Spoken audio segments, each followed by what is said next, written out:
Hi everyone, myself Dr. Lakshmipati Raju. I am a homeopathic physician.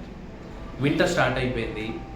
చాలామంది ఈ సీజన్ని enjoy చేసే వాళ్ళు ఉంటారు, కొన్ని రకాల డిసీజ్ సిమ్టమ్స్తో చిరాకు పడే వాళ్ళు ఉంటారు.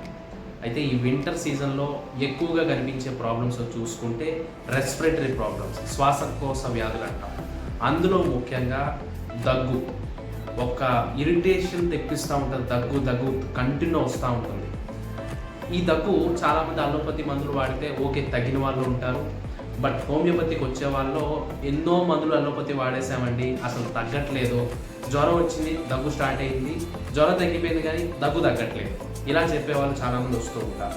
సో ఈ వీడియోలో మనం టైప్స్ ఆఫ్ కాఫ్స్, అంటే రకరకాల దగ్గులు, వాటికి హోమియోపతి మెడిసిన్స్ ఎలా పనిచేస్తాయి అన్నది ఈ వీడియోలో మనం డిస్కస్ చేసుకుంటాం. సో ఇన్ డీటెయిల్గా వెళ్ళిపోతే ఈ కాఫ్స్లో మనకి రెండు రకాలు కనిపిస్తూ ఉంటాయి. ఒకటి అక్యూట్ కాఫ్ అంటాం, రెండు క్రోనిక్ కాఫ్ అంటాం. అక్యూట్ కాఫ్ అంటే వింటర్ ఎంటర్ అయినప్పుడు లేదా ఫీవర్ తగ్గిపోయి కాఫ్ ఉండిపోతుండడం, ఇలాంటివి ఒక 10 days 15 days లేదా 2 months వరకు కాఫ్ ఉండిపోతూ ఉండడం, ఇలాంటివి అక్యూట్ కాఫ్ అంటారు. క్రోనిక్ అంటే ఏదో ఒక లంగ్ ఇన్ఫెక్షన్స్ ఉండి ట్యూబర్కులోసిస్ అవనివ్వచ్చు, నిమోనియా అవనివ్వచ్చు, అదర్ లంగ్ కాంప్లికేషన్స్ వల్ల లాంగ్ టర్మ్లో కాఫ్ ఉండిపోతుండడం క్రోనిక్ కాఫ్ అంటారు. సో అక్యూట్ కాఫ్లో ఇన్ డీటెయిల్గా టైప్స్ ఆఫ్ కాఫ్స్లోకి వెళ్ళిపోతే మొట్టమొదటిగా బార్కింగ్ కాఫ్ అంటారు. ఇది ఎలా వినిపిస్తుందంటే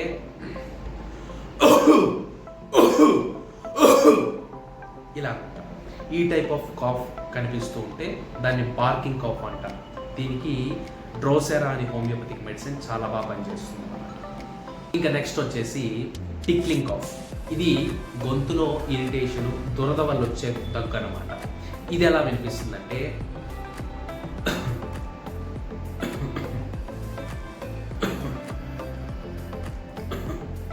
ఈ విధంగా అనమాట. సో గొంతులో ఇచ్చింగ్ వస్తూ దాంతోపాటు కాఫ్ వస్తుంది. దీనికి రూమెక్స్ అనే హోమియోపతిక్ మెడిసిన్ చాలా బాగా వర్క్ అవుతుంది అనమాట. ఇంక నెక్స్ట్ కాఫ్ వచ్చేసి వూపింగ్ కాఫ్ అంటారు. ఇది ఎలా వస్తుందంటే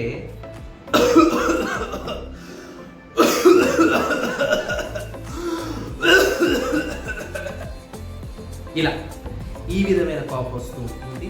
దీన్ని వూపింగ్ కాఫ్ అంటారు.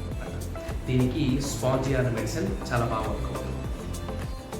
ఇంక నెక్స్ట్ కాఫ్ చూసుకుంటే హాకింగ్ కాఫ్ అంటారు. ఇది ఎలా ఉంటుందంటే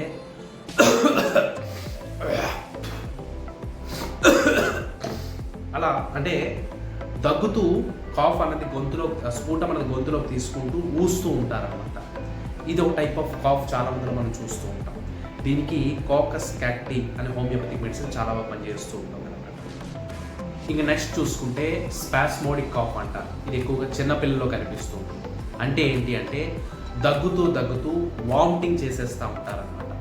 దీనికి హోమియోపతిలో ఇపికాక్ అనే మెడిసిన్ చాలా బాగా పనిచేస్తుంది.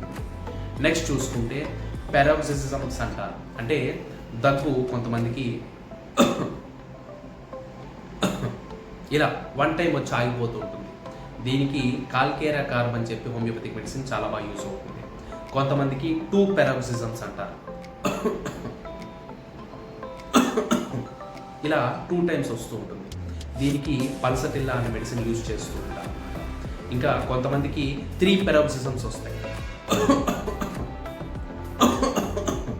ఇలా 3 పెరాక్సిజమ్స్ వస్తూ ఉంటే క్యూప్రమెట్ అనే మెడిసిన్ చాలా బాగా పనిచేస్తుంది. సో నాకు తెలిసి మీకు ఒక క్లారిటీ వచ్చి ఉంటుంది ఈ కాఫ్స్ ఎలా ఉంటాయండి. వీటన్నిటికీ కూడా ఇంత క్లారిటీగా హోమియోపతిక్ మెడిసిన్స్ ఫిక్స్డ్గా ఉంటాయి. కాకపోతే ఓన్ మెడికేషన్స్ ఎప్పటికైనా రిస్క్తో కూడుకున్నవి కాబట్టి మీకు కాఫ్ ఇలా ఉన్నట్లయితే దగ్గరలో ఉండే హోమియోపతిక్ డాక్టర్ని కలిసి వాళ్ళ సజెషన్స్లో హోమియోపతి మెడిసిన్స్ వాడండి. డెఫినెట్గా మంచి రిజల్ట్ చూస్తారు. ఓన్ మెడికేషన్స్ అన్నవి ఎప్పుడూ ట్రై చేయకండి. Thank you. ఇదండి ఇవాళ వీడియో. నెక్స్ట్ ఇంకొక మంచి వీడియోతో మీ ముందుకు వస్తాను. Thank you.